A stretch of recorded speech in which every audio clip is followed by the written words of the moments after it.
Elias. Elias was a man who lived by the clock. His life was a series of perfectly scheduled 50 minutes intervals.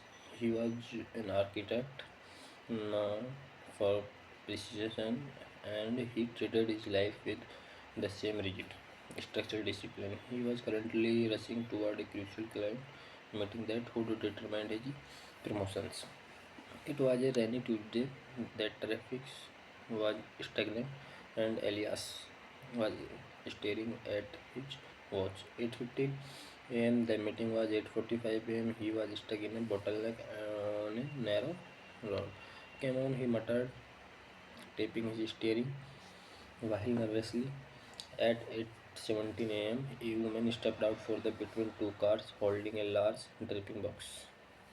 He slipped on the muddy edge of the road, and the box tumbled, spilling books and papers into a puddle. She looked panicked, trying to pick them up while shielding her toddler was crying. Elias looked at his watch. 8:18 a.m. His career was in 30-minute window. If he stopped, he was late. If he did not, he could never look at himself in the mirror again. He slammed on his brakes, putting the car in park and ran out into the rain. Let's me help, he said, surprisingly himself. For the for the next 10 minutes, they worked together. The document was shocked. The toddler was terrified. The woman Maria was shaking. These are my drawing for the community center, she explained, her voice trembling. They are all I have.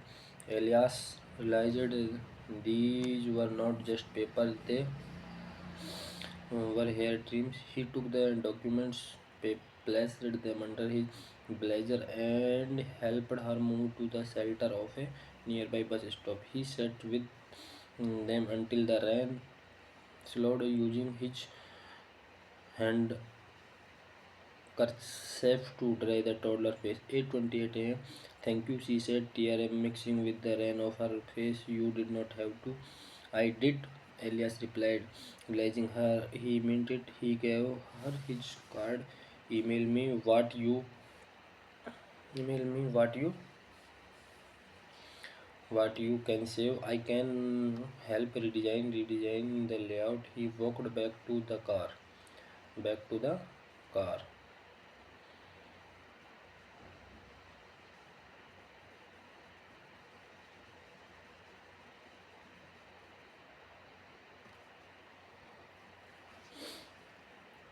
to his car. 8:32 a.m. He was definitely going to be late. The promotion was likely gone. Yet, as he sat back in his driver's seat, his tension in his shoulder, a tension he had carried for years, was gone. He was not thinking about the 50-minute intervals. He was thinking about the relief on a stranger face. He arrived at the office at 8:55 a.m., shocked and messy. His boss was furious. He missed the presentations. But as Elias sat at his desk, staring at the rain against the window, he felt a strange sense of peace. He had spent his entire life building a structure of concrete, but in those 30 minutes, he had helped rebuild something that mattered more. He spent the rest of the day in a calm, steady rhythm, working on his project with a new kind of attention to detail on that was not precise but kind. The 30 minutes did not change his career, but they changed his life. That moral कि we are so busy chasing for the future that we miss the present. Life is not measured by the minutes of success, but by the moments of humanity.